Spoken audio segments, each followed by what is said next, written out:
महादेव्याः कुक्षिरत्ना शाब्दजीतरवात्मजम्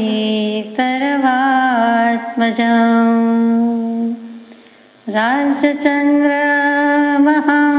वन्दे तत्तलोचनदायकम्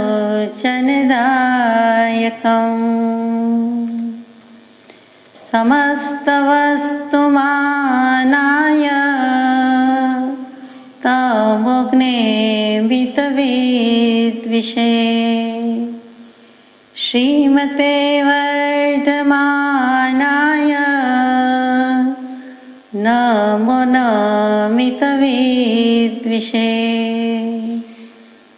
अज्ञानतिमिरन्धानां ज्ञानाञ्जनशलाकया चक्षुरुन्मीलितं येन तस्मै श्रीगुरवे नमः। सत्श्रुतने नमस्कार, तारक त्रिपुटीने नमस्कार, असीम उपकारी आत्माने नमस्कार, मावित्रोने नमस्कार, माविત્રો સમાન મુરબ્બીઓ મુમુક્ષુને નમસ્કાર। પરમ કૃપાળુ દેવ પ્રણીત વચનામૃતજી પત્રાંક 537, એમાં આપણે યથાશક્તિ વિચારણા લગભગ પૂરી કરી, છેલ્લું થોડુંક લઈએ છીએ। શ્રી ખંભાત તીર્થ એટલે કે સ્તંભન તીર્થ, સ્તંભન પાર્શ્વનાથ પરથી આવ્યું તે સ્તંભન પાર્શ્વનાથ, અને એનું તીર્થ એ ખંભાત થઈ ગયું તે ત્યાં કૃષ્ણદાસજી મુમુક્ષુની સ્થિતિ છે, અંબાલાલભાઈ પણ ત્યાં બિરાજમાન છે, અને એ ગ્રુપ સત્સંગ કરે છે। છેલ્લા થોડા દિવસથી, થોડા વખતથી કૃષ્ણદાસભાઈએ સત્સંગમાં જવાનું બંધ કર્યું છે, અને પછી ધીમે ધીમે ખબર પડી, વાત બહાર આવી, તપાસ કરતાં જાણ્યું કે એમને અત્યારે ચિત્તભ્રમ જેવું થઈ ગયું છે, વાયુની પ્રકૃતિ છે અને જોર કરી ગઈ છે, અને એમાં એમને સ્ત્રી, પત્ની કે પુત્ર પુત્રી સંતાન નથી, અને 2 ભાણેજ છે એ એમને રસોઈ કરીને જમાડે છે અને સાથે રહે છે અને સંભાળ રાખે છે।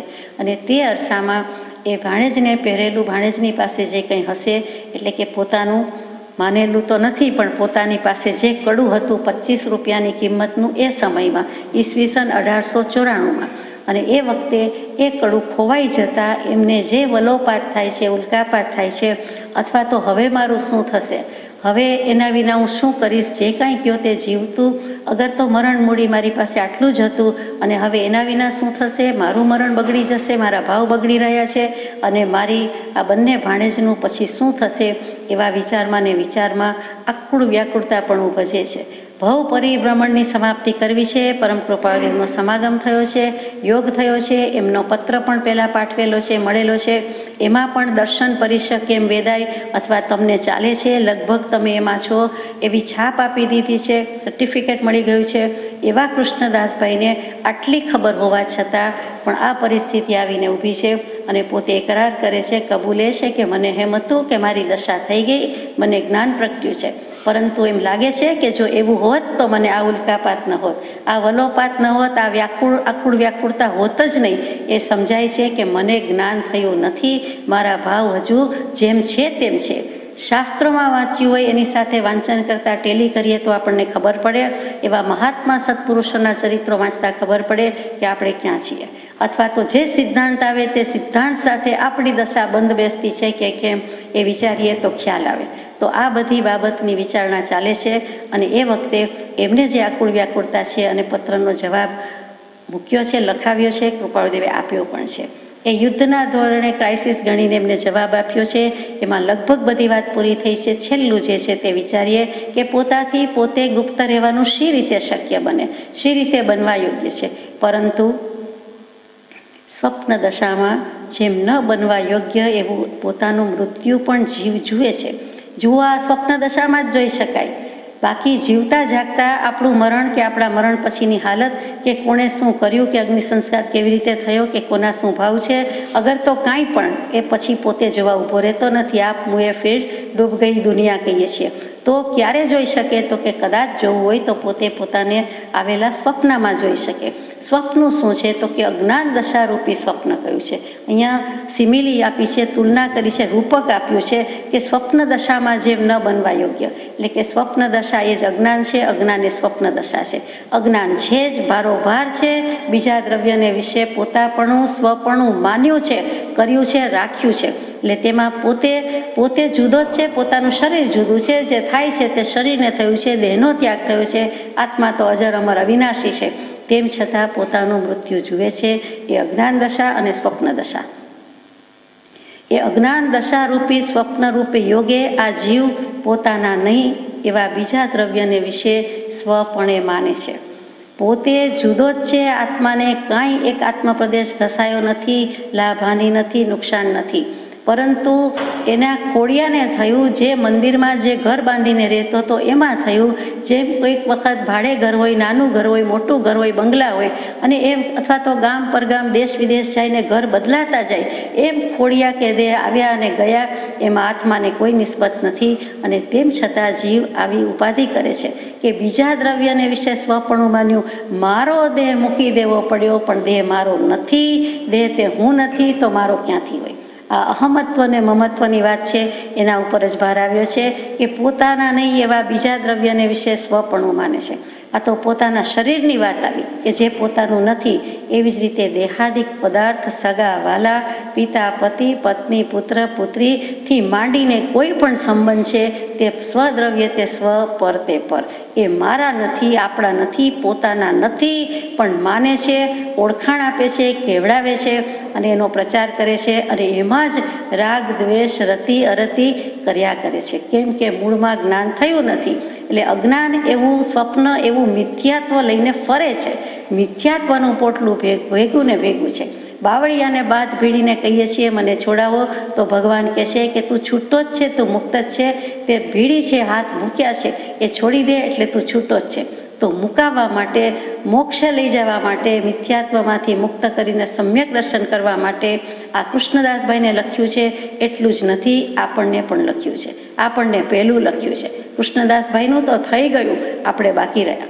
તો આપણા માટે લખ્યું છે. મોક્ષ માર્ગ સમજાય તેવી રીતે લખ્યું છે કે જીવની મોટી ભૂલ ક્યાં થાય છે? આટલી જ થાય છે, પરને પોતાનું માનવું અને પોતે પોતાને ભૂલી જવું. આ સમજવામાં વાંચવામાં તો બહુ સહેલું છે, કરવામાં જરાક આપણને તકલીફ પડી ગઈ છે. તો પોતાના નહીં એવા બીજા દ્રવ્યને વિશે સ્વપણે માને છે. અત્યારે પણ આપણે બધા જ બેઠેલા આત્મા છીએ, તો મારા દ્રવ્ય ક્ષેત્રકાળ ભાવ મારી પાસે છે, આપના દ્રવ્ય ક્ષેત્રકાળ ભાવ આપની પાસે છે. આત્મા પ્રમાણે આપણા બધા પાસે આત્મતત્વ રહ્યું છે, એ કોમન ફેક્ટર છે. પરંતુ બધાના ભાવ જેમ જુદા છે, બધાની સ્થિતિ જુદી છે, બધાનું શરીર સ્ટ્રક્ચર જુદું છે, એમ બધું જ જુદું છે તે સમજીએ છીએ. એક રૂમમાં, એક ખંડમાં, એક સભાખંડમાં જરૂર બેઠા છીએ, પરંતુ પોતાના અસંખ્યાત આત્મપ્રદેશી દ્રવ્ય તો જુદા જુદા ને જુદા જ છે. અને એ પ્રમાણે આપણે વસીએ છીએ. એક રૂમમાં જેટલું બાહ્ય સ્ટ્રક્ચર છે તેટલી જગ્યા રોકી છે, એ રીતે પણ જુદું જ છે, દરેક પોતપોતાની જગ્યા પર છે. અને એવી જ રીતે અસંખ્યાત આત્મપ્રદેશી દ્રવ્ય એ બધાના એક સરખા છે, કેમ કે અસંખ્યાત છે, પરંતુ આ મોટો ફરક છે. તો અહીંયા બીજા દ્રવ્ય કયા? એટલે ધર્માસ્તિકાય, અધર્માસ્તિકાય, આકાશાસ્તિકાય, પૂતગલાસ્તિકાય. એ ચાર તો ઉદાસીનપણે સહાયક છે. અને એ ચારથી તો આપણે જુદા જ છીએ, એ સ્વીકારી લઈએ છીએ. એ ત્યાં ને આપણે અહીંયા, ઉપર આકાશ, નીચે ધરતી, વચ્ચે આપણે એમ કહી દઈએ છીએ. એમ એ ચાર દ્રવ્યનો કાંઈ વાંધો નથી, પણ એ જુદા છે. ભલે આપણને મદદ કરે છે ગતિમાં, સ્થિતિમાં, અવકાશ આપવામાં, પરંતુ જુદા છે. એની ભિન્નતા સ્વીકારીએ છીએ. ઝટપટ આપણે જે જીવ કાયા વચ્ચેની વાત છે એ સ્વીકારી શકતા નથી. એટલે કે પૂતગલ અસ્તિકાય છે, એ પૂતગલ સાથેની જે અચિંત્ય શક્તિ સામેની બાત ભીડી છે. આત્માની પણ અચિંત્ય છે, અનંતી છે, પૂતગલની પણ અચિંત્ય છે. પરંતુ આત્માની અનંતી પૂતગલની અનંતી કરતાં બેશક વધારે છે. અને તેથી એ જે ઝઘડો છે એ મિટાવવાનો છે. તો એ પૂતગલાસ્તિકાય એવી કાયા, પૂતગલનું પડીકું, ઢગલો, મસાણની રાખ જેવો કહે, અથવા તો નરકની ખાણ જેવો કહે, એવું શરીર, એવો અશુચિમય ભંડાર, અને એવા દેહમાં, કાયામાં શું મોહાવાનું છે એ સમજાતું નથી. પણ દેહ અને દેહાદિક પદાર્થો, એમાંથી આપણે ઊંચા આવ્યા નથી. સમવસ્ત્રણમાં જઈને પણ જો જીવે આવું જ કર્યું કે સોના રૂપાના ગઢ સરસ છે, કે હીરા મોતીના કાંગરા સરસ છે, કે વગેરે વગેરે, અથવા તો બધા સાથે હાય હેલો કર્યો હશે, અથવા તો કેમ છો કેમ નહીં કર્યો હશે, તો ઇતર ભાવમાં, અન્ય ભાવમાં, દેહ ભાવમાં, લૌકિક ભાવમાં, પર ભાવમાં અને સંસાર ભાવમાં જ સરી ગયા. તો હવે એવું કરવું નથી. કૃષ્ણદાસભાઈનું નિમિત્ત છે, પણ આપણે એવું કરવું નથી. અને એ માન્યતા તે જ સંસાર છે. પરને પોતાનું માને છે. આ કોણે શોધ્યું છે? તો કે જે કેવલ જ્ઞાની ભગવાન થયા, જે તીર્થંકર દેવ થયા, તેમણે પોતાના આત્માની ખોજ કરી, જ્ઞાનમાં જેમ છે તેમ જણાયું, અને પછી જગતને દેશનાના દાન દીધા. તેથી આપણને આટલી ખબર પડી કે દેહને આત્મા ભિન્ન છે. એ જીવે અનુભવ કર્યો, એને બહિરાત્મા દશામાંથી અંતરાત્મા થયા, અંતરાત્મામાંથી પરમાત્મા થયા. ગઈકાલે જ વિચાર્યું કે મહાવીર સ્વામીએ દીક્ષા પછી 12 વર્ષ ને 6.5 માસ પુરુષાર્થ કર્યો. ગૌતમ બુદ્ધે પણ પોતાનું અને જગતના જીવોનું દુઃખ દૂર કરવા માટે એ વૈરાગ્ય અને કરુણાસભર પરિસ્થિતિમાં કેટલા ઉપાય યોજ્યા. પરંતુ કેવલ જ્ઞાન તો જે કેવલી પ્રભુને, તીર્થંકર દેવને જ થયું. અને એમના જ્ઞાનમાં યથાખ્યાત ચારિત્રની પ્રાપ્તિ, કેવલ જ્ઞાનની પ્રાપ્તિ, કેવળ નિજ સ્વભાવનું અખંડ વર્તે જ્ઞાન, અને પછી જે જોયું છે, લખ્યું છે, તે આપણને આપ્યું છે. અને તે મહાવીર સ્વામીએ સદબોધના વધતા બળે અત્યંત એકાગ્રપણે વિચારતા જે મૂળ ભૂલ દીઠી છે તે ઠામ ઠામ, ઠેર ઠેકાણે, ઠેર ઠેર કહી છે. જીનાગમમાં પણ વારંવાર આવે છે. અને તે ભૂલ જાણે કૃપાળુદેવને મહાવીર સ્વામીનું મનોમંથન અથવા તે વખતની દશા દેખાતી હોય, અગર તો સાક્ષી હોય અને જાણે કહેતા હોય, જોતા હોય, કેમ કે મહાવીર સ્વામીના છેલ્લા અંતેવાસી શિષ્ય હતા. તો તેમને એ તાદૃશ થયું કે પૂર્ણ વિતરાગ જેવો બોધ અમને સહજે સાંભળી આવે છે. અને પછી આ મૂળ ભૂલ દીઠી છે, આ બીજભૂત ભૂલ દીઠી છે. 500મા પત્રમાં પોતે લખ્યું છે. આપણે ભાવ ભક્તિ કે અનુમાનથી કહેતા નથી. તો એવી ભૂલ તો કે આજ કે જીવ ઉપયોગ ચૂકી જાય છે, એ મૂળભૂત બીજભૂત ભૂલ છે. બીજા શબ્દોમાં પરને પોતાનું માને છે અને પોતે પોતાને ભૂલી ગયો છે. બીજી ચાવી, બધાની ચાવી જુડામાં સાચવવા જતાં પોતાની ચાવી ક્યાં મુકાઈ ગઈ, ક્યાં ખોવાઈ ગઈ, ક્યાં પડી ગઈ, એનું ભાને રહેતું નથી. પોતાને ચાવી હતી એ પણ ભૂલી જાય છે. એના જેવી આ વાત છે. તો બધી ચાવી અથવા બધા તાળા જેનાથી ખુલે એવો માસ્ટર કીજ રૂપ પત્ર હોય તો અહીંયા ભગવાને બતાવી દીધું છે. શું છે કે પોતે પોતાથી ગુપ્ત રહેવાનું શી રીતે શક્ય બની શકતું જ નથી. હું આત્મા છું એ ભાવ તો આપણને છે ને છે, પરંતુ સાથે વચ્ચે જે જગ્યા પૂરીએ છીએ એ જ ભૂલ થાય છે કે હું આવો તેવો, એટલે કે દેહાભિમાન ઉત્પન્ન થાય છે અને સ્વજન સંબંધી પ્રતિબંધ ઊભા થાય છે, કુટુંબ સંબંધી પ્રતિબંધ ઊભા થાય છે, એટલે કે દેહભાવ વર્તે છે. અને એટલે જ એમ થાય છે આ તો કાકા, આ તો મામા, આ તો માસી, આ તો અજાણ્યા. આ અજાણ્યા સામે જે ભાવ છે તે નિરપેક્ષ ભાવ છે, અથવા તો તાટસ્થ્યનો ભાવ છે, અથવા તો આંખ આડા કાનનો ભાવ છે, ઉદાસીન ભાવ છે. એ ઘરના પ્રત્યે કેમ થઈ શકતો નથી, રહી શકતો નથી. એ જ કૃપાળુદેવને કહેવું હોય તેમ આપણને લાગે છે. એમના જ શબ્દોમાં વાંચીએ કે એ જ માન્યતા તે સંસાર છે. વાત છે માન્યાની પ્રભુશ્રીજીના બોધમાં વારંવાર આવે, ઉપદેશામૃતજીમાં વારંવાર આવે. આનંદઘનજી મહારાજે સ્તવન લખ્યું, સુવિધિનાથ ભગવાનનું સ્તવન લખ્યું, તો એમાં પણ મૂક્યું કે લોપાએ નહીં તું કોઈથી સ્વામી, મોહન વિજય કહે શિરનામી. મોહન વિજયજી મહારાજે લખ્યું છે. વાત છે માન્યાની. બહુ સરસ સ્તવન છે. પ્રાતઃકાળમાં આપણે ગાતા હોઈએ છીએ કે તું લોપાતો નથી, હે શુદ્ધ ચૈતન્ય સહજાત્મ સ્વરૂપી સ્વામી. તું આત્મા, તું સમ્રાટ, તું બાદશાહનો બાદશાહ, શહેનશાહનો શહેનશાહ, કોઈની પરવા ન કરે એવો લાપરવાહી, બેપરવાહી, અને તેનું નામ શાહનો શાહ, શહેનશાહ, બાદશાહ, સમ્રાટનો સમ્રાટ, અને ચક્રવર્તીના અક્ષય કોષનો એકમાત્ર સ્વતંત્ર સ્વામી, શુદ્ધ સહજાત્મ સ્વામી કહીએ છીએ, સહજાત્મ સ્વરૂપી કહીએ છીએ તે. અને તું કોઈથી લેપાતો નથી, શિરનામી, તને અમે વંદન કરીએ છીએ. પણ વાત છે માન્યાની, મને તારી સત્તા કે તારું સ્વરાજ કે સામ્રાજ્ય માન્ય થતું નથી. અને એ માન્ય થાય છે તો તું જેવો છે તેવું મારું સ્વરૂપ છે. હું પણ એવો જ સ્વતંત્ર છું, એવી જ આઝાદી અપાવી શકું એમ છું, અને મારા આત્માને મુક્ત કરી શકું એમ છું. કેમ કે સ્વરૂપથી બંને સરખા છે. એ ભૂલ થાય છે. અને એ ભૂલ છે એ દોહરાય છે, બેવડાય છે, ગુણાકાર થાય છે, ભાગાકાર બાદબાકી થતા નથી. અને તેથી પરિભ્રમણ ઊભું ને ઊભું છે. તો એ માન્યતા તે સંસાર છે. માત્ર પરણવું, ઘર માંડવું, ગૃહસ્થાશ્રમી થવું એ સંસાર એમ નથી. દેહ ધર્યો, જન્મ લીધો એટલે સંસાર તો છે જ. સંસાર છે શું? તો કે સમ, બધી બાજુથી અને શ્રુ સરી જાય છે, એના પરથી સર્પ શબ્દ આવ્યો કે સરકતો લપકતો ચાલતો હોય છે તે, તો કે સરી જાય. એવી જ રીતે અપ્સરા શબ્દ આવ્યો કે પાણીમાં સરી પડે છે તે. એવી રીતે આ સંસાર હજી દેખત ભૂલી છે, જોયું નથી, જાણ્યું નથી, વાંચ્યું નથી, સાંભળ્યું નથી, કાંઈ પણ ક્રિયા કરી નથી કે તરત જ ભૂલો ભૂલો ને ભૂલો જ પડી જાય છે. તો કે એ ભૂલ થાય છે બીજા ભાવમાં, વિભાવમાં, પરભાવમાં સરી પડે છે, તે જ સંસાર.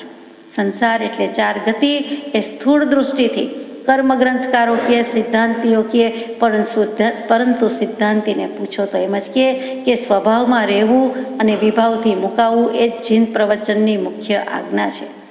ખરી આજ્ઞા તો આ જ છે, સજાત્મ સ્વરૂપી થવાની, સ્વભાવમાં રહેવાની, વિભાવથી મુકાવાની. પણ આપણે વિભાવ પરભાવમાં જઈએ છીએ જ શું કામ? તો કે આવી માન્યતા લઈને બેઠા છીએ કે હું, મારું, મારા ઘરના દેહાદિક પદાર્થ અને શું થશે, કેમ થશે, અને તે ભૂલ થાય છે.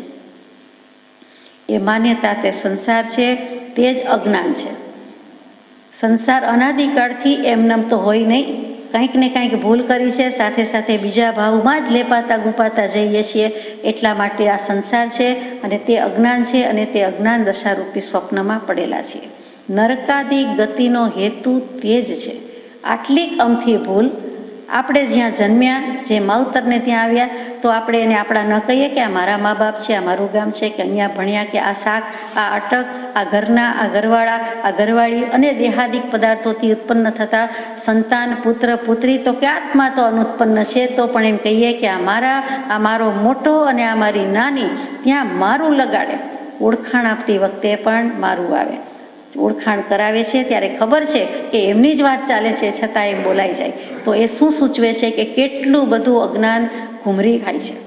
અને એ નરકાદિ ગતિનો હેતુ થાય તો કે થાય જેવા જેવા ગાઢ રાગ દ્વેષ કરીએ એના માટે જ આર્ત ધ્યાન કરીએ, અને કોઈ પણ પર દ્રવ્યની કે પર વસ્તુની ઈચ્છા, પરભાવની ઈચ્છા, એ આર્ત ધ્યાન છે.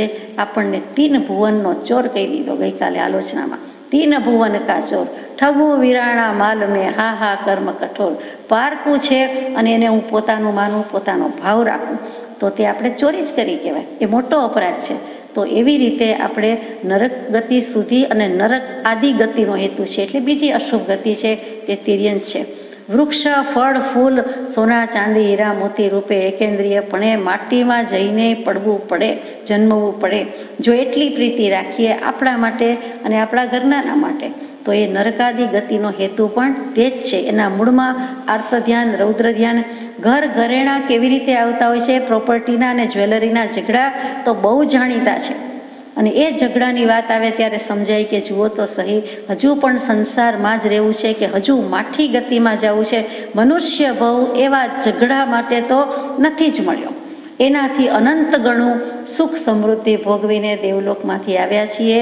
તો આવા થોડાક તોલા સોનું, કે થોડાક તોલા ચાંદી, કે થોડાક જુદી જુદી ઘાટના મનને બહેલાવે એવા ઘરેણા, એ ઘર એ તો ઊંડા કૂવા છે, ઊંડી ઓળખાણ છે. એની સાથે આપણે શું મતલબ છે? જો શરીર કે શરીરથી થયેલા માનેલા સગા નથી પોતાના, તો વસ્તુ તો જુદી જ વાત છે, તદ્દન ત્રીજી વસ્તુ થઈ. છતાં જીવને ખબર નહીં એવી બધી ચીજ વસ્તુ જે અનિત્ય પદાર્થ જ્ઞાની પુરુષે કહી દીધા, એમાં જ માન્યતા છે. પેલી માન્યતા નચી વાત છે માન્યાની કે મારું કાંઈ નથી, મારી સાથે કંઈ લઈ જવાનું નથી, મારી સાથે કોઈ આપવાનું નથી. તો એના પ્રત્યે હું લોભ લાલચ કરીને શું કામ ભાવ બગાડું, શું કામ કલહ કરું, શું કામ કલુષિત પરિણામ કરું, કે જે પરિણામના ફળ મારે જ ભોગવવા પડે, એ તો મંજૂર નથી. તે જ જન્મ છે, તે જ મરણ છે, ને તે જ દેહ છે, ને તે જ દેહાદી વિકાર છે. એ જ જન્મ છે, મરણ છે, એવા ભાવ થાય છે. એટલે જન્મ મરણનું ચક્ર બંધ થતું નથી. એ વિશેષ સાયકલ, વિષચક્ર ચાલુ ને ચાલુ રહે છે. એટલે ફરીથી એવા ઇન્દ્રિય વિષય કશાય મળ્યા, એવા ભાવ કર્યા એટલે ફરીથી નવો જન્મ, ઇન્દ્રિય વિષય કશાય, એમ ચક્ર ચાલુ ને ચાલુ રહે છે. ભવચક્ર ચાલુ ને ચાલુ. એ જન્મ છે, એ મરણ છે. જ્યારે પરભાવ વિભાવ કરે છે ત્યારે મરણ છે. આગલા ભવના કર્મ બંધાઈ જાય છે એમ માનો. અને મરણ કેમ છે? તો કે ક્ષણ ક્ષણ ભયંકર ભાવ મરણે કાં અહોરાચી રહો. વિભાવ છે તો એ શું છે? એ મરણ જ છે. એટલે જ્ઞાની પુરુષ તો આપણને એમ જ ઓળખાવે છે કે નિશ્ચેતન છો, અને સાદી ભાષામાં સમજાય તેમ હાલતા ચાલતા મળદા છો. આપણને ચેતના હોવા છતાં ચેતન ભાવ નથી, આત્મભાવ નથી, સમ્યક દર્શન નથી, આત્મજ્ઞાન નથી, તો આપણને પણ હાલતા ચાલતા શબજ કીધા છે. તે જ દેહ છે અને તે જ દેહના વિકાર છે. દેહના વિકાર એટલે જુદા જુદા ઘાટ મળે છે. તે પણ શું કામ મળે છે? તો કે ત્યાં વિકાર કહેતા રોગ જ છે, એટલે કે મિથ્યાત્વ છે. એ ભાવથી જુઓ તો મિથ્યાત્વ રૂપી ભવરોગ કે મહારોગ છે, અને શારીરિક જ રીતે જુઓ તો દેહ લેવો પડે છે, અને દેહને જે કંઈ બધી વેદના રોગ થાય છે, ગર્ભની, જન્મની, મરણની, અને બીજી તો અનેક આજકાલ શોધાયેલા નવા રોગની. બાકી તો રોગ હતા જ. 1.2 કરોડ આપણને કેટલા રોમરાજી? 3.5 કરોડ રોમરાજી, અને એક રોમરાઈમાં 2.5 રોગનો નિવાસ, એટલે લગભગ 6 કરોડ 5 કરોડ 95 લાખ વગેરે જે થાય છે તેટલા રોગ તો ભરેલા જ છે. એમાં ડૉક્ટર શું નવું શોધવાનો છે? હજી તો બિચારાને રોગની એ ખબર નથી, તો એના નિદાન નિવારણની તો ખબર જ ક્યાંથી હોય?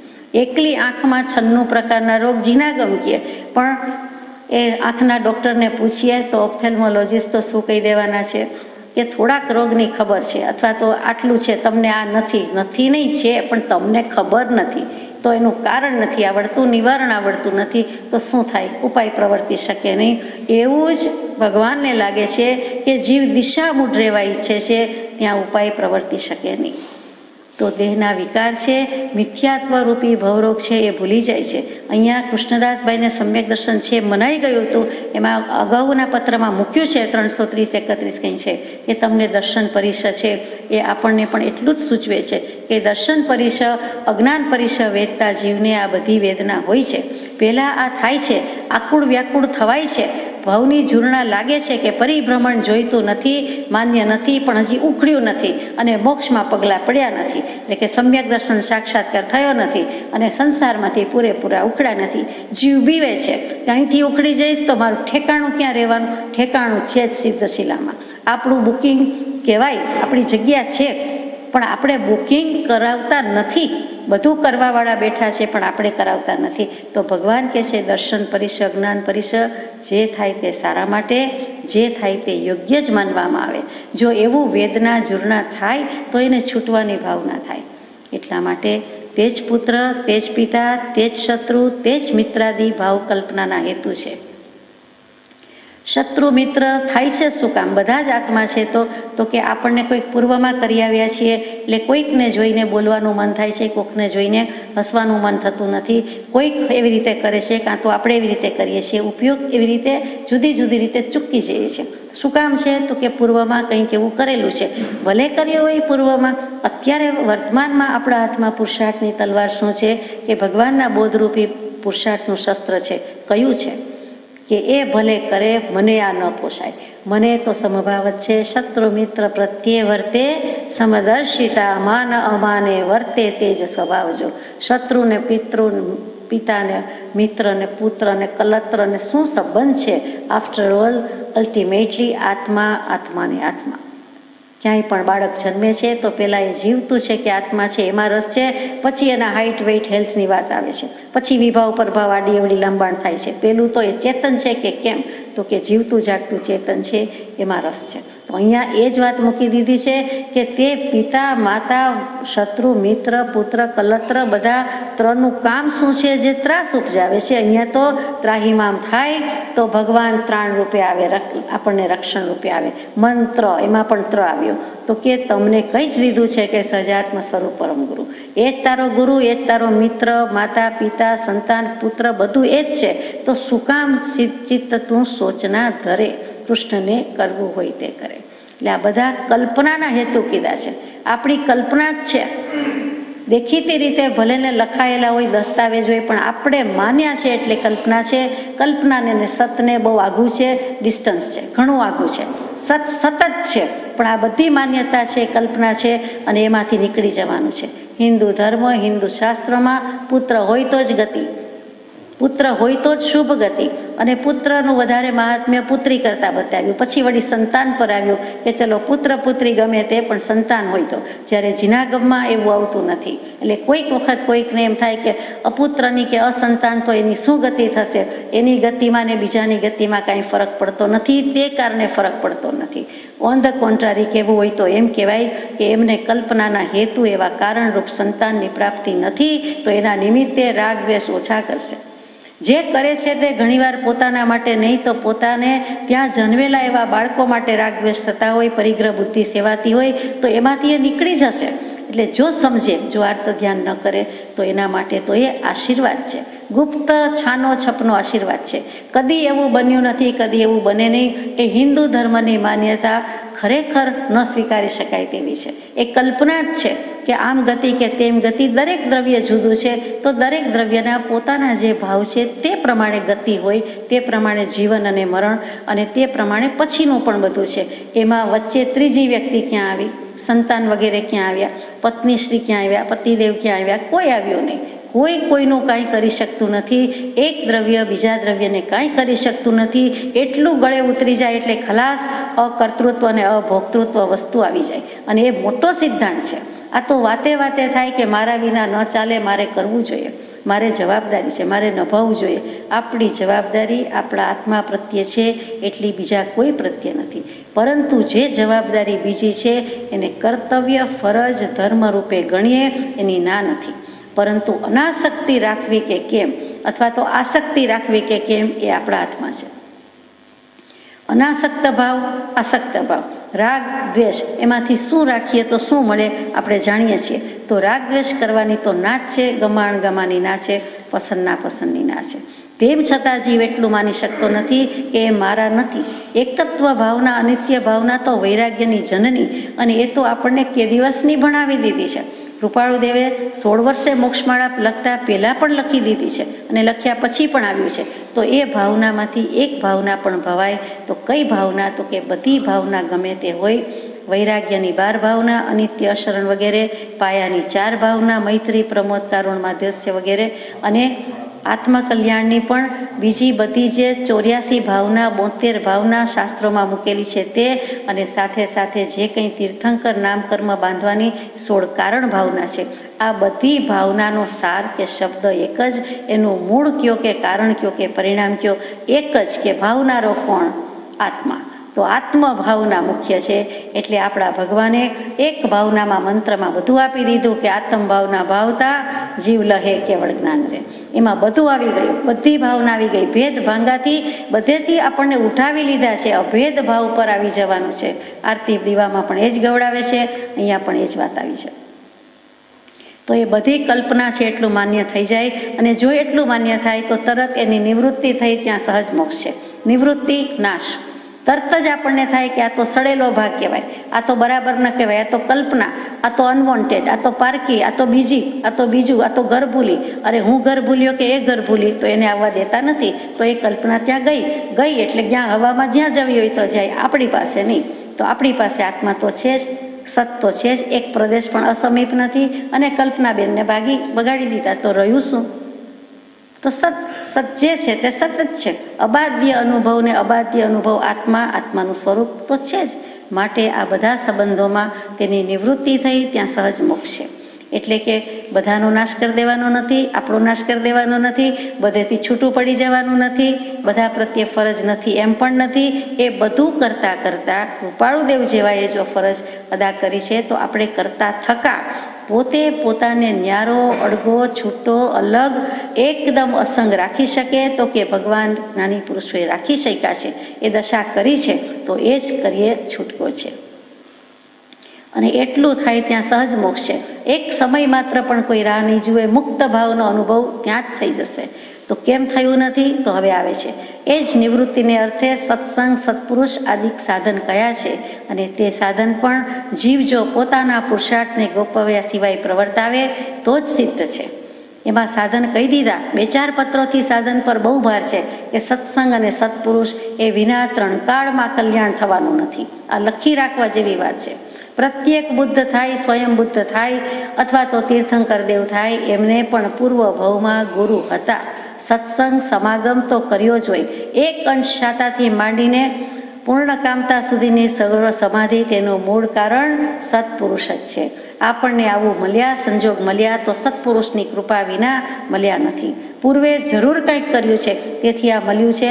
આ સાંભળવું કે વાંચવું કે બોલવું ગમે છે, અથવા એમાં કંઈક પણ આપણને રસ પડે છે કે આનાથી કલ્યાણ થાય તેવું છે, આ કૃપાળુ દેવ તો તે પણ કંઈક પુણ્ય વપરાઈ ગયા છે ત્યારે આપણને મળ્યું છે. એટલે સત્સંગ અને સત્પુરુષ વગેરે સાધન કયા છે, અને તે સાધન પણ જીવે પોતાના પુરુષાર્થને ગોપવ્યા સિવાય, એટલે કે પોતાની શક્તિ મારાથી ન બને એમ ઢીલી મારતા સાવ ઢીલા થઈને બોલે, શિથિલપણું લાવે તો એમ નહીં, પોચકા નાખે પોચા પડી જાય એમ નહીં. એવા પાણી પોચાનું કામ નથી, એવા છેલ્લે પાટલે બેસનારનું કામ નથી. મારાથી કેમ ન થાય, અનંતા સિદ્ધ આગળ ગયા અને હું પાછળ રહી ગયો. સમવસ્ત્રણમાં હતા અને પાછળ રહી ગયા. ભગવાન ચાલ્યા ગયા અને આપણે રહી ગયા. શું કામ રહી ગયા? મહાવીર સ્વામીનું નિર્વાણ. મહાવીર સ્વામીને માતા પિતા હતા તો મહાવીર સ્વામી મોક્ષે, માતા પિતા મોક્ષે. માતા પિતા બોલીએ છીએ આજે, ભગવાનને શું માતા પિતાને શું હોય? કૃપાળુદેવના મામાને ફુવાને બોલીએ, સારું લાગતું નથી, ગમતું નથી આપણને. કે બ્રહ્મચારીજીના પુત્ર, કેવું લાગે? વધતો વ્યાઘાત લાગે, વિરોધાભાસ લાગે. તે વખતે પણ આપણે ઉપયોગ ચૂકી જઈએ છીએ, સિવાય કે મનમાં બરોબર યાદ હોય કે એમ નહીં, આ વ્યવહારથી બોલ્યું જાય છે. તો એ ભૂત પ્રજ્ઞાપનીય નહીં થઈ ગયો. કેટલુંક ભાવિ પ્રજ્ઞાપનીય નહીં હોય કે એ ભૂત નૈગમ નહીં થઈ કહીએ કે મહાવીર સ્વામી હતા, માતા પિતા હતા. એટલે આજે પણ એ રીતે જ બોલીએ છીએ, પરંતુ બધા જ સિદ્ધ થઈ ગયા. તો આત્મા બધા જ સરખા, જે સમજે તે થાય. જેટલા સમજી ગયા તેટલા સિદ્ધ થઈ ગયા છે. તો સત્સંગ અને સત્પુરુષ આદિ સાધન છે, એમાં પોતાની શક્તિને ગોપવ્યા સિવાય કામ લેવાનું છે. મારાથી ન થાય, ઇમ્પોસિબલ, મને ન આવડે, મને ન ફાવે, એ શબ્દ જો નેપોલિયન જેવાને લૌકિક ભાવની રીતે ડિક્શનરીમાં નહોતો તો અધ્યાત્મની ભાષામાં આપણી પાસે હોવો ન ઘટે.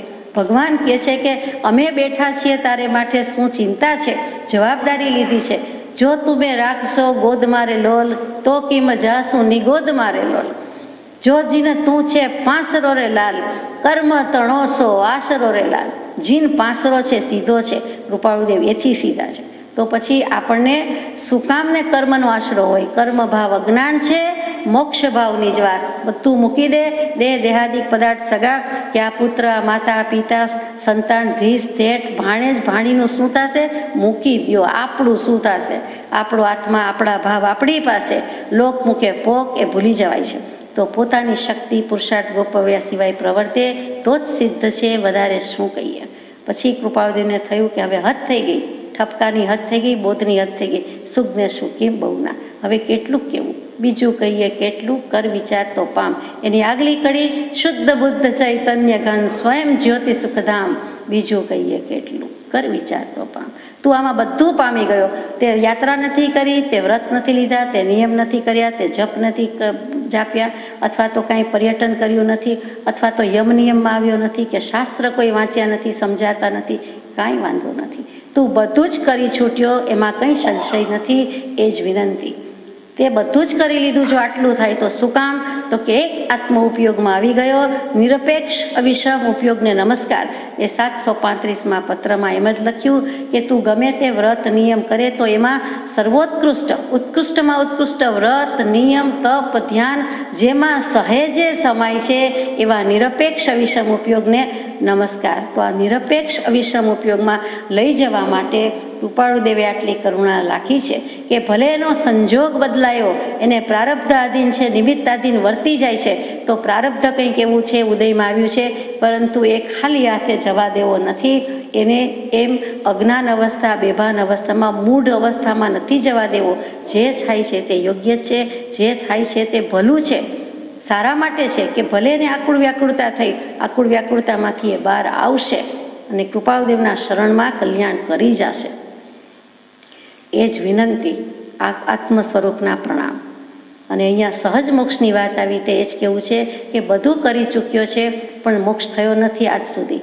તો યમ નિયમમાં જે મૂક્યું કે શું સાધન બાકી રહ્યું એ જ છે કે તેને પરમેશ્વર પ્રત્યે કે પરમેષ્ઠી પ્રત્યે કે શુદ્ધાત્મા પ્રત્યે પર પ્રેમ પ્રવાહ બઢે પ્રભુ સે સબ આગમ ભેદ સૂર બસે. શરૂઆતમાં એમ કહ્યું કે બિન સદગુરુ કોઈ એના ભેદ લહે, એટલે કે સદગુરુ સત્પુરુષ મળ્યા નથી તો એ સાધન મૂક્યું સત્સંગ અને સત્પુરુષ વગેરે. પછી કૃપાળદેવ જેવા પ્રગટ પરમાત્મા મળ્યા, એથી ઊંચો મોટો રૂડો ભલો કોણ સત્પુરુષ મળે? અને તે મળ્યા પછી તો કે તે મળ્યા પછી એનું કલ્યાણ જ છે. થોડુંક કરવાનું બાકી છે કે પર પ્રેમ પરવા બઢે પ્રભુ સે, કડા બડા પ્રત્યે પ્રેમ કરવાનો નથી, એક શુલ્લક વસ્તુ છે. આપણે તો અત્યારે બોલવું છે, એમને વેદવાનું હતું, બોલવું સહેલું છે, કરવું અઘરું છે. એ વેદન કેવું હશે એની સામે એને પરિભ્રમણનું વેદન વિશેષ હતું, તીવ્ર હતું. એટલે કૃપાળદેવ કહી શકે, લખી શકે, સમર્થ પુરુષ છે, જાણે છે કે આ ભવ પરિભ્રમણથી છૂટવાની પણ એની એટલી જ આકાંક્ષા છે. એવી આકાંક્ષાને વૃત્તિ થાવો નહીં એવી આકાંક્ષા છે, એવો ભાવ વર્તે છે, એને બહાર કાઢવો છે. એ કાદવ ગારામાં પડ્યો છે, મદદ માટે બૂમ પાડે છે અને યોગ્યને જ પાડી છે, કૃપાળદેવ પાસે જ ધા નાખી છે અને પત્ર લખે છે. તો આ પત્રથી કૃપા કરીને કૃપાળદેવે બધું વરસાવી દીધું, કહી દીધું અને સમજી શકે એવા હતા. વિચાર સાગર જે સમજાવતા હતા, ગ્રુપમાં વાંચતા હતા, યોગ વાસિષ્ઠની વાંચના પણ કરતા હતા, તેવા કૃષ્ણદાસભાઈ એટલે કે કિશનદાસભાઈને લખાયું છે. અહીંયા આ પત્ર પૂરો થાય છે. આપણે પણ ઘણું સમજવાનું છે કે બધાને મારા મારા કહીએ તો મારા મારા, તારા મારા અને મારી તારી આટલું જ છોડવાનું છે. હું અને મારું, પછી મારા મારા કરીએ, પછી વળી તારા મારા થાય છે. આજે પાંડવો ને કૌરવો મામકાહા, આટલા 3 અક્ષરમાંથી બધું થયું, બસ મારા પણ. અને મહાભારત યુદ્ધ થયું.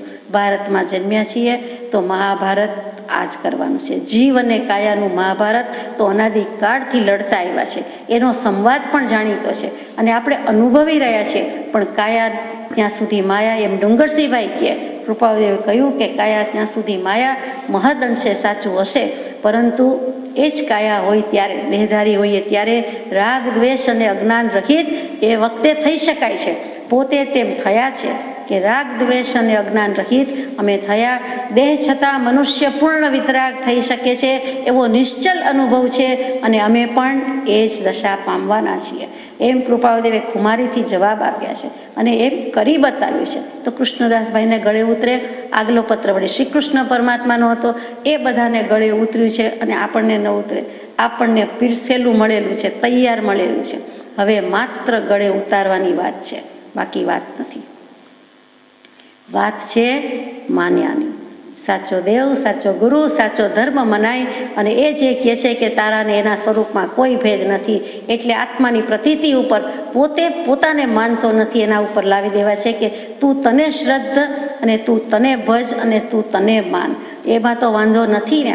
અમે કહીએ છીએ અને માન, તને તારું અનન્ય શરણ છે હે કૃષ્ણદાસભાઈ, અને તમારે મૂંઝાવાની કોઈ જરૂર નથી. પત્રાંક 538, કાર્તિક સુદ નોમ, બુધ, વિક્રમ સંવત 1951, તારીખ 7/11/1894. હવેનો પત્ર પરમ પૂજ્ય શ્રી સૌભાગભાઈને છે. 2 પત્ર પ્રાપ્ત થયા છે. છૂટા મનથી ખુલાસો અપાય એવી તમારી ઈચ્છા રહે છે. તે ઈચ્છા હોવાને લીધે જ છૂટા મનથી ખુલાસો આપવાનું બન્યું નથી. તમે કહો છો કે મોકળા મનથી તમે મને ખુલાસાભેર વાત કરી દો, આખી વાત કરી દો, પેટમાંથી બધું જ કાઢી નાખો, મનમાંથી કાઢી નાખો, એમ ઈચ્છા રહે છે. સૌભાગભાઈને એવો ભાવ રહે છે. તો કૃપાળદેવ કહે છે કે એવી ઈચ્છા રહે છે કે તમે બધું લખી નાખો અને હું સામે એવું જ મોકળા મનથી જવાબ આપી દઉં, મન મૂકીને જવાબ આપી દઉં. એટલે તો લખતો નથી, વિશેષ ખુલાસો લખતો નથી કે તમે ભલે લખતા હો પણ મારે લખવું નથી. એટલે કે મોકળા મને, મુક્ત મને મારું કલ્યાણ સાધી લ્યો. આજીવિકાની આટલી તકલીફ છે તો હવે કાંઈક હો જાય, કાંઈક તમે ચમત્કાર કરો તો એમ, નહીંતર બીજી રીતે કરો તો એમ, એ તમને ખબર, પણ મારું કાંઈક કરો એ હજુ મુકાયું નથી. તો કૃપાળદેવ કહે છે કે એવો ખુલાસો આપવાનું બન્યું જ નથી. પણ તે ઈચ્છા નિરોધ્યા સિવાય તમને બીજું વિશેષ કર્તવ્ય નથી. તમારે હવે બીજું કાંઈ જાજુ ભણવાનું, વ્રત નિયમ તપ કરવાના નથી. આટલું જ કરવાનું છે કે તે ઈચ્છાનો નિરોધ કરવો. ઈચ્છા નિરોધ તપઃ. ઈચ્છાનો રૂંધન કરવી, ઈચ્છાનો નિરોધ કરવું, એનું જ નામ પ્રત્યાહાર કહીએ છીએ તે, અને એનું જ નામ તપ. એટલે એ તપ કરવાનું છે. તો સ્વરૂપમાં પ્રતપન કરવું તે તપ. આ પ્રવચન સારનો સારાંશ છે. એટલું જ કરી છૂટે તો બધું કરી છૂટ્યા. તો તમારે એથી વિશેષ કર્તવ્ય નથી. અમે છૂટા ચિત્તથી ખુલાસો આપીશું એમ ગણીને ઈચ્છા નિરોધવી ઘટે નહીં. તમે ઈચ્છાનો વિરોધ કરી દેશો એટલે હું પાછો મુક્ત મનથી બધું લખીશ, જણાવીશ, ખુલાસો કરીશ એમ કરવાનું ઈચ્છવાનું નથી. કેમ કે પોતે સત્પુરુષ છે, પરમ કૃપાળુ દેવ છે અને હજુ તેમના સત્સંગનું અથવા તેમના બળનું વિશેષ સામર્થ્ય સૌભાગભાઈને જેટલું લાગવું જોઈએ તેટલું લાગ્યું નથી. એટલે કૃપાળુ દેવને આ ઠપકાવાળો પત્ર લખવો પડે છે. સત્પુરુષના સંગનું મહાત્મ્ય જાળવવા તે ઈચ્છા સમાવવી ઘટે છે. મેં કીધું છે કે હું છૂટા ચિત્તથી ખુલાસો આપીશ એટલે લખવું એમ કહેતો નથી, પરંતુ તમારે શું કામ નથી લખવાનું કે આ બધું? તો કે સત્પુરુષના સંગનું મહાત્મ્ય જળવાવું જોઈએ, કંઈક ડિગ્નિટી અમારી પણ જળવાવી જોઈએ કે તમે અમારી પાસે આવા સાંસારિક ફળની ઈચ્છા રાખીને બેઠા આવું માગો છો, હજુ માગ્યા કરો છો.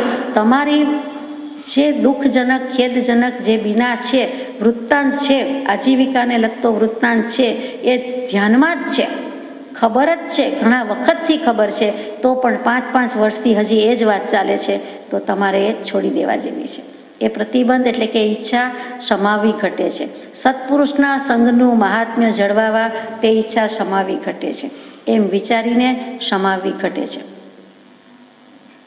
જે ઊંચા વચતા હોવું જોઈએ, જે ઔચિત્ય ભંગ થાય છે તે કૃપાળુદેવને માન્ય નથી. પોતે તો પોતાની શૈલી છોડવાના જ નથી, પરમાત્મા છે, પરંતુ સામો જીવ આવું કરીને પણ બંધાય છે.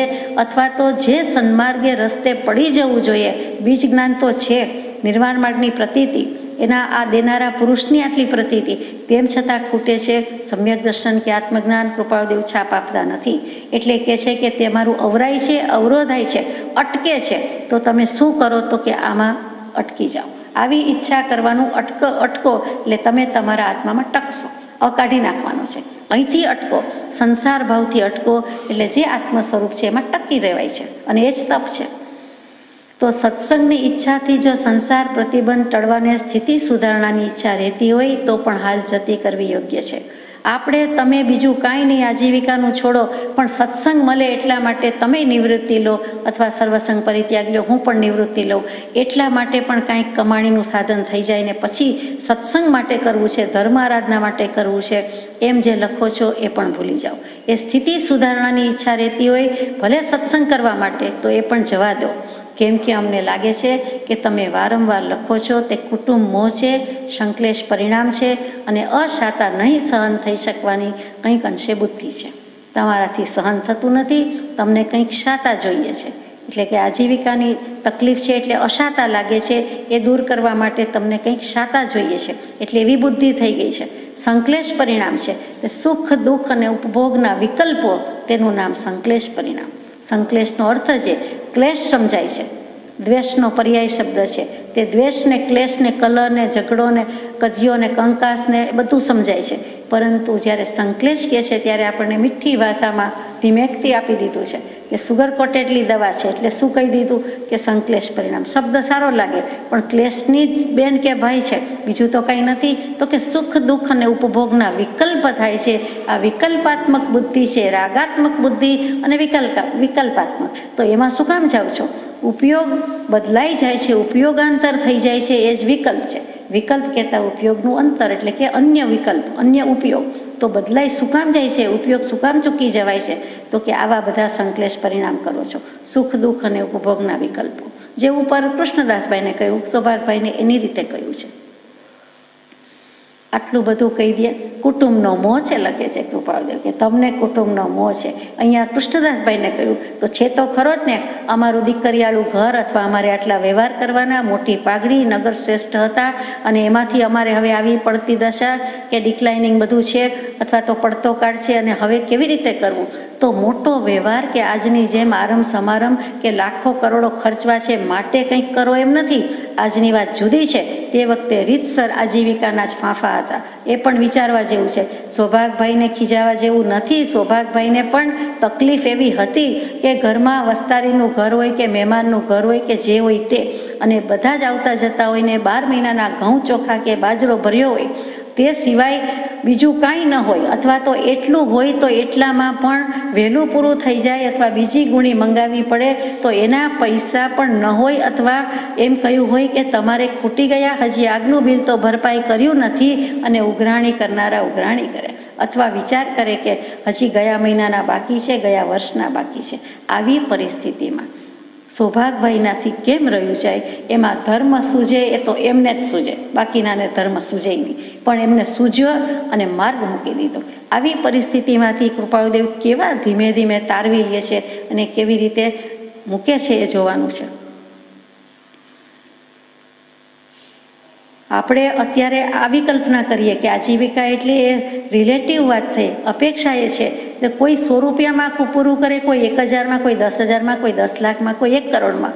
મંથલી વાત કરું છું તો એ દરેકની જુદી જુદી રીત છે. તો એમ નથી કે નાનું ઘર છે ને મોટું ઘર થઈ જાય, કે ભાડાનું ઘર છે ને સરખું ઘર થઈ જાય, એવી કોઈ તકલીફની વાત નથી. પરંતુ ખરેખર આજીવિકા કૃપાળુદેવને લખવું પડ્યું છે કે પ્રાણી માત્ર, એટલે કે કૂતરા બિલાડાથી માંડીને બધા, તો પ્રાણી માત્રને પ્રાયે રાત પડીએ કે આખા દિવસમાં સાંજ સુધીમાં આહાર પાણી તો મળી રહે છે.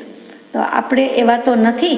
એ તો ગમે ત્યાં આંગણે ઉગશે, ગમે ત્યાં જશે, ગમે તેને મારશે, અથવા તો ગમે તેની પાસે માગશે એટલે ભીખ માગશે, અથવા તો ગમે તેને મારીને ખાઈ લેશે. આપણે એવું કરી શકવાના નથી. તો સૌભાગભાઈની પીડા ઓછી નથી, વેદના ઓછી નથી, પણ એમને પણ મુકાવા છે અને મુકાવ્યા છે. એટલે તમને કુટુંબ મોહ છે, નાકની તો રાખ થવાની છે, એવું પણ અગાઉ આવ્યું છે. સંકલેશ પરિણામ છે અને અશાતા નહીં સહન કરવાની કંઈ પણ અંશે બુદ્ધિ છે. ટૂંકમાં પરિસર માનો, ઉપસર્ગ માનો, પણ તમે સહન કરો. અમે કરીએ છીએ તમને ઉપસર્ગ, કે અમે મોકલ્યો છે આ મુશ્કેલીનો કોથળો, પણ તમે માનો. જે પુરુષને તે વાત ભક્તજન લખી હોય તો તેથી તેનો રસ્તો કરવાને બદલે એમ થાય છે કે આવી નિદાન બુદ્ધિ જ્યાં સુધી રહે ત્યાં સુધી સમ્યક્ત્વનો રોધ રહે ખરો. એમ વિચારી ઘણીવાર ખેદ થઈ આવે છે. તેને લખવું તે તમને યોગ્ય નથી. તમે ગમે તે કરતા હોય, અમે જાણીએ જ છીએ, પરંતુ જે પુરુષને તે વાત ભક્તજને લખી હોય, ભક્તજન એવા સૌભાગભાઈ, ભગવાન એવા કૃપાળુદેવ, તો તેનો રસ્તો કરતા નથી કૃપાળુદેવ. રસ્તો કરવાને બદલે તમને એમ થાય છે કે આવી નિદાન બુદ્ધિ રાખો છો, કે નિદાન બુદ્ધિ એટલે નિયાણું આ ભવમાં જ, કે આ લોકમાં હું સુખી થઈ જાઉં. સંસારની ઈચ્છા રાખો છો, સત્પુરુષ પાસેથી સકામ બુદ્ધિથી ભક્તિ ઈચ્છો છો. સકામ અને અકામની ગઈકાલે વાત હતી. તો તમે નિષ્કામ નથી કરતા, અકામ નથી, નિષ્કામ નથી, પણ તમને સકામ છે. કંઈક એમાં હેતુ છે, પ્રયોજન છે, ઈચ્છા છે, ભાવ છે, કારણ છે. નિષ્કારણ ભક્તિ જોઈએ, નિષ્કામ ભક્તિ જોઈએ. એની બદલે જ્ઞાની પાસેથી માગી માગીને આવું માગ્યું. ચક્રવર્તીને કે જમવા આવજો અમારે ઘેર. ચક્રવર્તી કે શું આપું? તો રાજ ન માગ્યું, એક ગામ ન માગ્યું, પણ માગનારે માગ્યું કે ભાવતા ભોજન, કારણ કે જન્મે બ્રાહ્મણ. તો કે મને ભાવતા ભોજન મળે, દરરોજ જુદા જુદા ઘરે મળે. તો ચક્રવર્તી હા પાડી, પોતાના ઘરે જ પહેલી વાર જમાડ્યા. પોતાના ઘરનું, ચક્રવર્તીના ઘરનું જમ્યા પછી અને કોઈ દિવસ કોઈના ઘરે ભાવ્યું નહીં. પણ તો માગવાનું એ હતું, માગી માગીને શું માગ્યું? તો કે ભોજન. ભજન માગ્યું નહીં, નહીતર કલ્યાણ થઈ ગયું હોત. તો ભજનમાં અને ભોજનમાં આટલો ફરક છે. ભોજન ગમે તેટલું કરશું, થોડા થોડા વખતે પાછા ભૂખ્યા ને ભૂખ્યા. અને ભજન એ ભૂખ્યા નથી, અને એ ભૂખ હશે તો પણ કેવી છે, છેક સુધી લઈ જશે, મોક્ષ સુધી લઈ જશે. એટલે એટલો ફરક પડે છે. પણ એમને માગતા ના આવડ્યું. તો અહીંયા સૌભાગભાઈ જેવા સૌભાગભાઈ આવું કરે તો કૃપાળુદેવે છેલ્લી ધમકી આપી દીધી અહીંયા, કે તો ત્યાં સુધી સમ્યક્ત્વને રોધ રહે ખરો. સમ્યક દર્શન અટકાય છે, તમે આવવા દો. મોટી વસ્તુ મહામૂલી અનંત કાળમાં નથી કર્યું. એ અપાર ધન, અપાર લક્ષ્મી, આત્મલક્ષ્મી બારણા ખકડાવતી ઠોકતી અત્યારે આવે છે, અને તમે મોઢું ધોવા જાવ એવું આવું માગવા રહ્યા છો, આવું કરો છો. એમ વિચારીને ઘણીવાર ખેદ થઈ આવે છે. તેને લખવું તે તમને યોગ્ય નથી. હવે તમે આવી વસ્તુ લખશો નહીં. ઘણા પત્રોમાં આપણે વાંચ્યું, વિચાર્યું, આપણી મતિ કલ્પનાએ વાંચ્યું, આપણી યથાશક્તિ વિચારણા કરી, આપણે સમજવા માટે વાંચ્યું કે તમારે આવું લખાય, આપણને પણ થઈ જાય કે આવું લખાય, મગાય, કહેવાય. તો કે મનમાં પણ નહીં રાખવાનું. આપણે કદાચ લખીએ, માગીએ કે લેખિતમાં ન આપીએ અથવા વાત ન કરીએ, પરંતુ મનમાં તો ફદુક હોય જ કે આમ થઈ જાય તો સારું. તો કે એમ નહીં, મનમાં પણ નહીં. સૌભાગભાઈ, પ્રભુશ્રીજી, જો તારાની વાનગી જેવા સરળ જીવો, પ્રજ્ઞાવંત અને સરળ જીવો, તો એમને કાંઈ ફેર પડતો નથી. તો કૃપાળુદેવ કહે છે કે આવું અમને ખેદ થઈ આવે છે તે લખવું તમને યોગ્ય નથી. વાંચવું તો પડે ને, અને વાંચે ત્યારે ન લાગે કૃપાળુદેવને કે આ કેવું લખે છે, આવું દુઃખ છે એમ નહીં, કેવું લાગે છે. બહુ શરૂઆતમાં કહી દીધું છે કે તમે તમારા કુટુંબ પ્રત્યે નિહિસ્નેહ હો. નિહિસ્નેહ, તમે સ્નેહ વિનાના થઈ જાઓ. કુટુંબ પ્રત્યે પ્રેમ નહીં એમ નહીં, જવાબદારી નહીં એમ નહીં, નિહિસ્નેહ. તમને જે ચિકાસ છે, સ્નિગ્ધ પદાર્થ, ઘી તેલની ચિકાસ છે, એમાં પણ અમુક તેલ કે અમુક ઘી, એમાં અમુક તેલની બહુ ચિકાસ આપ જાણો છો, રાળનું તેલ ને દિવેલ ને વગેરે વગેરે. તો કે એવી ચિકાસ તમે કુટુંબ માટે નહીં કરો. એટલે કુટુંબ પ્રત્યે નિહિસ્નેહ હો એવું પણ બહુ પહેલાં કહી દીધું છે. અને હજી તમે આવા સંકલેશ પરિણામ રાખો તો તમને આ મુનાસિબ નથી. તમને પોષાય જ કેમ? આપણે બીજાને કહીએ છીએ એમ કે તમને આ પાલવે નહીં, તમને આ શોભે નહીં, તમારે આ કરવા યોગ્ય નથી. અહીંયા આ પત્ર પૂરો થઈ જાય છે. પત્રાંક 539, મુંબઈ, કાર્તિક સુદ 14, સોમ, વિક્રમ સંવત 1951, તારીખ 12/11/1894. આ પત્ર પૂજ્યધાર શિવાઈને લખાયો છે. બધાને લીધા છે લાઈન બંધ. કાર્તિક મહિનો, બેસતું વરસ. સર્વજીવ આત્મા પણ એ સમસ્વભાવી છે. બરોબર છે. એમાં તો આપણને ગમે કે સર્વજીવ છે, સિદ્ધ સમજે તે થાય. આપણી પાસે આત્મા છે, નિગોદ પાસે આત્મા છે, ને કંદમૂળ પાસે આત્મા છે, ને બધા પાસે આત્મા છે. દેવ, મનુષ્ય, નારક, તિર્યંશ બધા આત્મા છે. સમ સ્વભાવી એટલે સમ દુખિયા, સમ સુખિયા, સમકક્ષ, સમવય, સમમાં બધું આવી ગયું કે બધા સરખા છીએ. એમાં કોઈ કાંઈ કહી શકે નહીં. આત્મા નવો કે જૂનો, અનાદિકાળનો. ક્યાંથી આવ્યા? અમે મૂળ શું, રૂટ્સ શું? તો કે રૂટ્સ શોધવાના નથી, નિગોદમાંથી જ નીકળ્યા છીએ. બધા ત્યાંથી જ નીકળ્યા છે. બધા બહિરાત્મા જ, પછી મિથ્યાત્વી છે જ, પછી અંતરાત્મા, પછી ખુદા, પછી થયા છે. પરમાત્માની પણ એ જ હાલ, આપણા પણ એ જ હાલ. કરમને શરમ નહીં. તો સર્વજીવ આત્મા પણ એ સમસ્વભાવી છે. શું કામ? તો કે મૂળ સ્વભાવ તો આત્માનો જ્ઞાન દર્શન ચારિત્રનો છે, તે જ છે. શીતલ જીન તો જમુજ વિજયાતરો નિશ્ચયથી નાગી હોય, દંસણ નાણા ચરણ ગુણ જીવને સહુને પુરાણ હોય, અંતર્યામી રે સ્વામી સાંભળો. શીતલ ભગવાનના સ્તવનમાં કીધું કે જ્ઞાન દર્શન ચારિત્રમાં હે શીતલ જીન કે કોઈ પણ જીન ભગવાન તમારા અને મારામાં કોઈ ફેર નથી.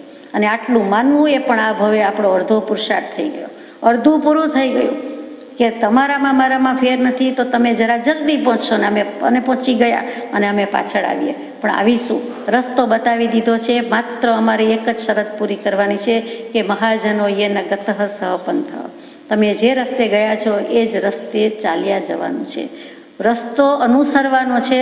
અનુયાયી પણ અમારામાં પ્રગટી જાય તો અમે તો એ રસ્તે જ આવવાના છીએ અને તમારી પાસે જ આવવાના છીએ.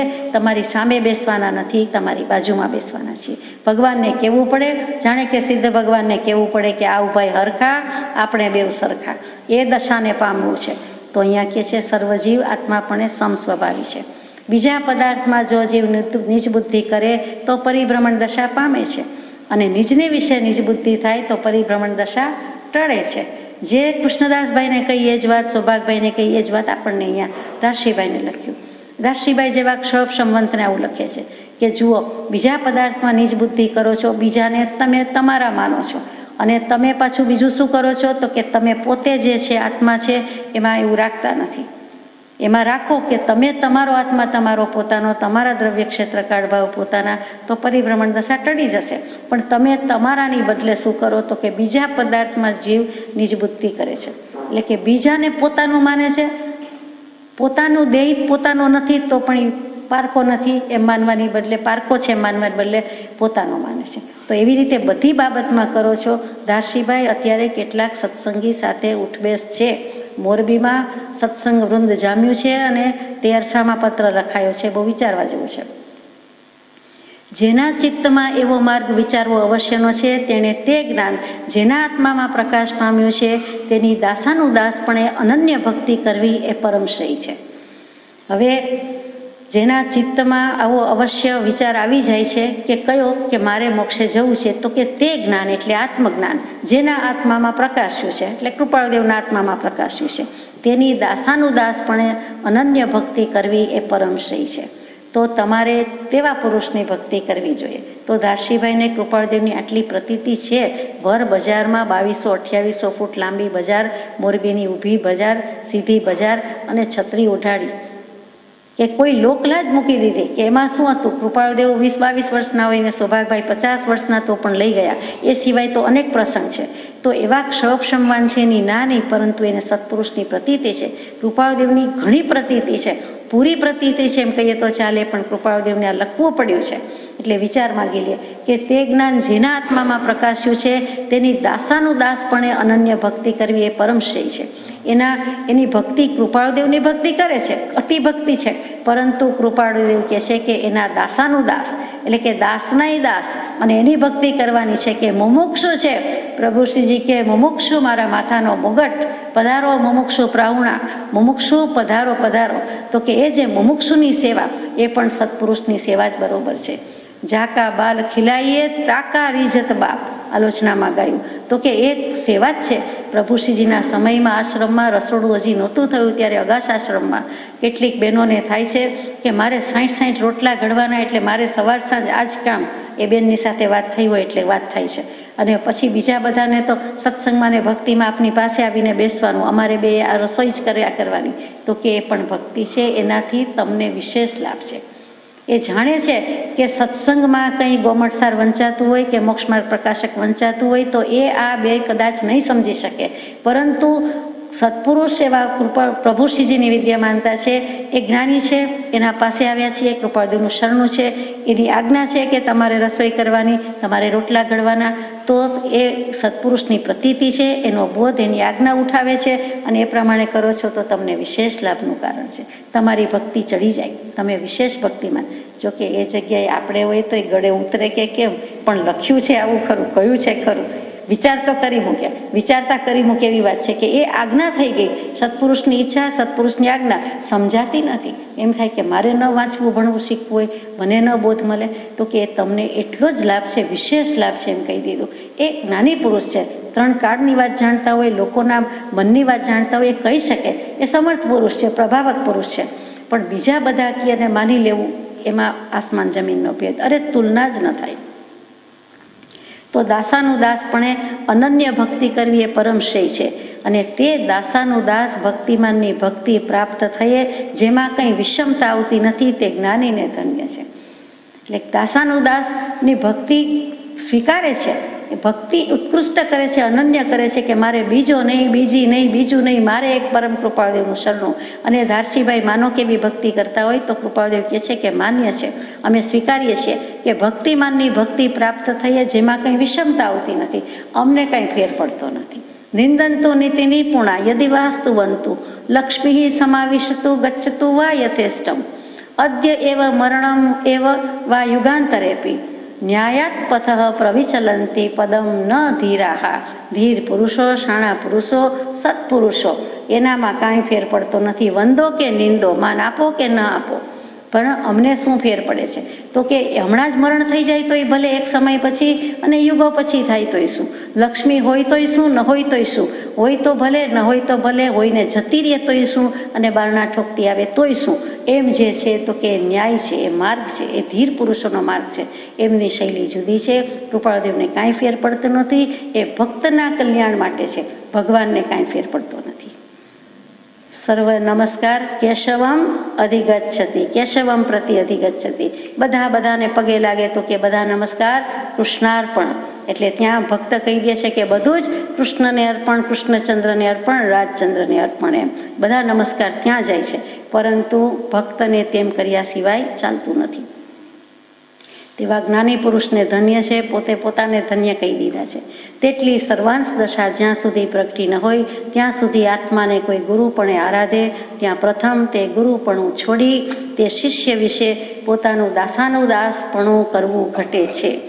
આ પત્રનું અનુસંધાન છે 533મો પત્ર ધારશીભાઈને લખાયો. તેમાં લિખિત અંગમાં કૃપાળુદેવે નિષ્કપટ દાસાનુદાસ ભાવે એવું લખ્યું છે.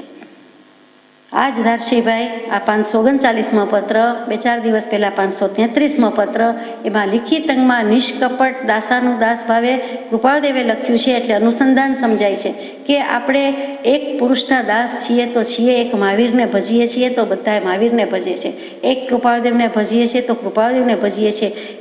બીજાની કોઈની ભક્તિ કરતા નથી, એવા પુરુષની ભક્તિ કરીએ છીએ. અને ધારો કે બીજા જીવ હવે ધારશીભાઈની કોઈ ભક્તિ કરવા માંડે તો, અથવા આપણે એક સમજવા માટે લઈએ છીએ, એમના ઉપર પત્ર છે કે બીજા પછી બીજાને છોડી દે, મૂળ પુરુષને છોડીને બીજાની ભક્તિ કરે તો એને શું કરવું? ગુરુપણે આરાધે. તો કે પ્રથમ તે ગુરુપણું છોડી અમે ગુરુ થતા નથી, અમે ગુરુ બતાવીએ છીએ, એમ પ્રભુશ્રીજીવાળી વાત છે. અને એમણે શિષ્ય થઈ જવું જોઈએ, અને જે શિષ્ય થવા આવ્યો હોય એને કહેવું જોઈએ. અને કરવું શું જોઈએ? પોતાનું દાસાનું દાસપણું કરવું ઘટે કે તમે મારાથી મહાન કે મહાત્મા, માથાના મુકટ, હું સત્પુરુષનો દાસ, તમે સત્પુરુષનો દાસ. એક શ્રી ગુરુ નિત્ય અને મેં ઉનકા ભૃત્ય. ભૃત્ય એટલે નોકર, ચાકર, સેવક, ગુલામ. એ ભૃત્ય શબ્દનો અર્થ છે સંસ્કૃતમાં. તો કે એક શ્રી ગુરુ, એક પરમ કૃપાળુ નિત્ય, અને એનો જ હું સેવક અથવા આશ્રિત અથવા તો શરણાગતિ લીધી છે. અને બધાએ તે લેવા જેવી છે એમ ચોખવટ કરી દીધી છે. એટલે કે જગત આખાના શિષ્ય થવાની દૃષ્ટિ જેણે વેદી નથી, તે સત્પુરુષ અથવા સદગુરુ થવાને યોગ્ય નથી. સદગુરુ પદ કે સત્પુરુષ પદ, અહીંયા સદગુરુ પદની વાત લઈએ તો જેવું તેવું નથી, એમાં બધા પદ આવી જાય છે, બધી જ જવાબદારીનું પોટલું આવી જાય છે. તો એની માથાકૂટમાં પડાય નહીં, મોટી પાઘડી લેવાય નહીં. મોટામાં મોટી પાઘડી મોક્ષની છે, એ લેવાય, વચલી આ લેવાય નહીં. આ જવાબદારી છે, આ કાંટાળોતા જ છે. કૃપાળદેવ જેવાને પણ એમ થયું કે કોઈ લક્ષ્ય પહોંચતો નથી, દૃષ્ટિ નાખી પણ કોઈ દેખાતો નથી, માટે આ લખનાર પ્રત્યે જ લક્ષ્ય આવે છે, માટે જવાબદારી સ્વીકારી છે. ને સ્વીકારી તો ધન્ય છે. કૃપાળદેવને સમયના નમસ્કાર છે. સજાત્મ સ્વરૂપ પરમ ગુરુ.